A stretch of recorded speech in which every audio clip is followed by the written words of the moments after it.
What's up everyone, it's 82. With the new season upon us, I have a new flashlight review for you guys. Today, we're taking a look at the Sofirn SC29. We'll thoroughly examine all the features and subject it to some durability testing. At the end of the video, we'll conduct a field and beam pattern test to evaluate the SC29's performance at nighttime. And of course, we won't overlook the runtime test, where we push the SC29 to its limits to test its endurance. Stick around to see if this flashlight is worth it. Let's get out of the rain and get this flashlight unboxed.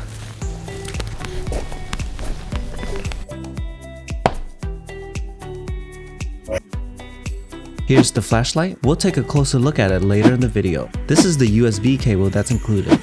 Also provided is a lanyard. Included are 2 spare O-rings. Lastly, we have the manual. Let's examine the flashlight and its features up close. The fit and finish of the flashlight is extremely nice. We have an enlarged power button on the front of the flashlight. Moving along the side, there's a removable clip for added convenience. On the back of the flashlight, there's a spacious charging port. On the top, we have a Creed XHP50 powering the flashlight. The SC29 features a highly impressive TRI reflector, providing exceptional light distribution. Beneath, a magnetic base adds versatility to its usage. Additionally, the lanyard hole is positioned at the base. The SC29 utilizes USB-C for charging, delivering a steady 1 amp charge rate. The flashlight remains operational while charging. Heck, you don't even need the bottom half of the flashlight when it's plugged in.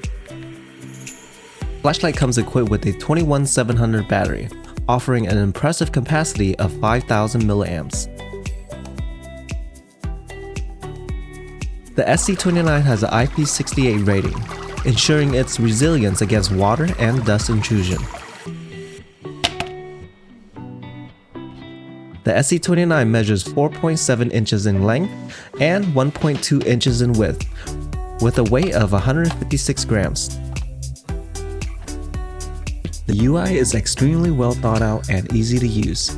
A single click turns the light on or off. Clicking down the button cycles through low, medium, and high. A double click activates turbo mode, whether the light is already on or off. Within turbo mode, another double click triggers a disorienting strobe function.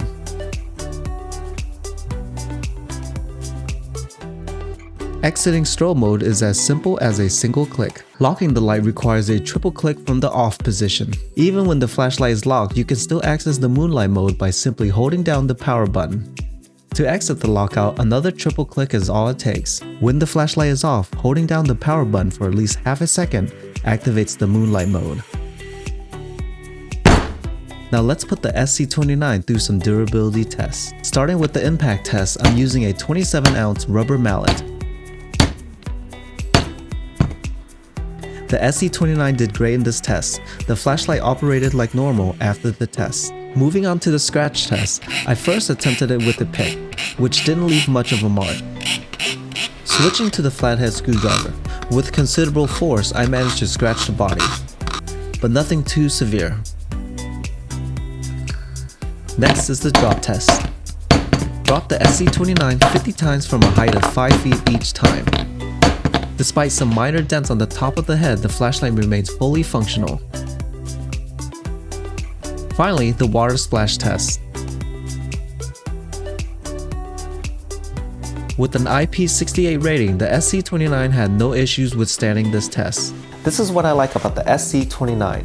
It's super bright on turbo, but all the other modes are very usable. What impresses me the most is the beam pattern. It's a wide spot.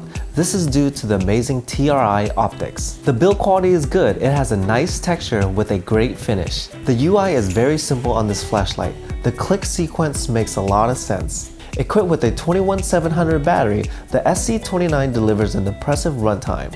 Although my runtime test concluded after 4 hours, it's clear that the flashlight has the potential to run even longer.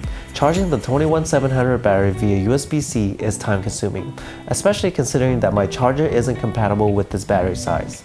However, the flashlight's generously sized charging port eliminates any inconvenience with USB-C cables not fitting. While in turbo mode, the SC29 tends to run a bit hot. During my testing, the temperatures peaked at 115 degrees Fahrenheit. The SC29 is yet another outstanding addition to Sofirn's lineup of lights. Stay tuned for the upcoming section of the video where we'll be diving into the field and runtime tests. If you found this review helpful, show your support by liking the video and subscribing for more content. If you have any questions or feedback, leave a comment. Thanks for tuning in, and I'll see you in the next video. Let's head out to the backyard and put the SC29 to the test. First off, we start with the low mode, moving up to medium. Next is the high mode. And finally, we unleash turbo mode, the brightest mode available. Now let's experience the strobe feature.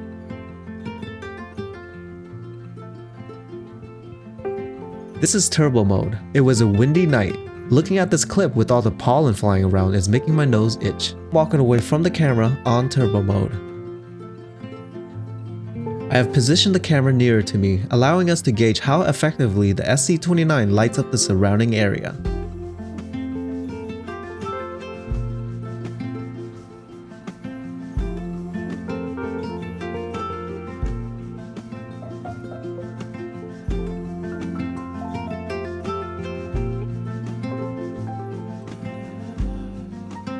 We're now 30 feet away from the trees.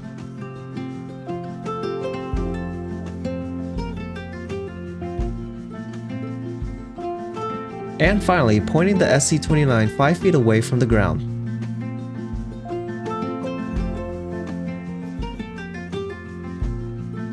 Lastly, let's take a look at the moonlight mode. It's very low. I'm standing right next to the tree.